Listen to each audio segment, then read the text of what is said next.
มื้อที่สองกินโปรตีนอันนี้รสช็อกโกแลต500 กรัม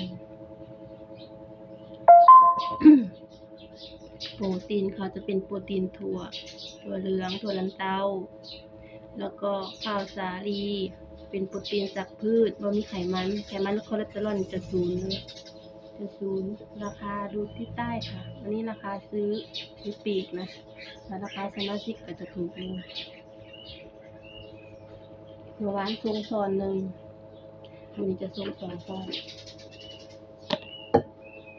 จะส่ง2 ช้อนเขาบอกว่า2 ช้อนมันลดหิวได้หลายกว่าช้อนนึงเมื่อวานกินช้อนแรกช้อนเดียวกินช้อนเดียวไปน้ำแค่200ก็ยังกินบ่เบิดเมื่อวาน200ก็เกือบบ่เบิดใช้ประมาณ2 เดือนมิลมันจะมีเลขให้อยู่เมื่อวานช้อนเดียวกิน7 โมงหิวประมาณ10 โมงครึ่งวันนี้ก็เลยสิลองใส่2 ช้อนคือเขาแนะนำต้องกินก่อนแล้วเขาจะแนะนำอันนี้รสช็อกโกแลต1 ช้อน2 ช้อนแต่ว่าใส่น้ำแค่200ผมก็ใส่หัว400แล้วกินไม่เบิด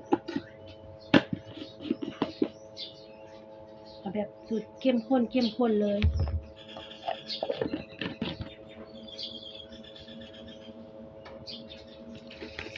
เช็คดิอันนี้ผสมกับน้ำเปล่าเขาจะผสมใส่น้ำผลไม้หรือน้ำกับกาแฟนี่ก็ได้เลย จะไม่กินบางอย่างหรอกมันเหมือนน้ำเต้าหู้บางคนบอกว่าคาวบ่คาวเพราะมันเป็นโปรตีนจากพืชไม่ได้จากสัตว์นี่ผสมแค่200แต่ว่าใส่2 ช้อนเพราะถ้าใส่400ก็จะกินบ่หมด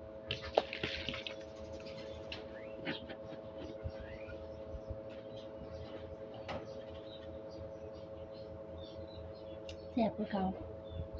เข้มข้นว่ะนัวบ่หวาน เข้มข้น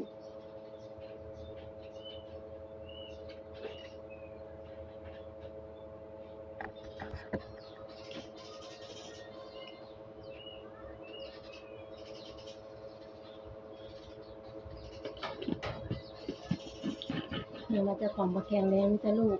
หาแต่อาหารเสริมกินมาหลายตัวเลยเพราะอาหารเสริมบำรุงร่างกายวิตามินซีก็จะกินยี่ห้ออื่นยังบ่เบิดเดี๋ยวเบิดก็สิลองของแอมวีหมดแล้ว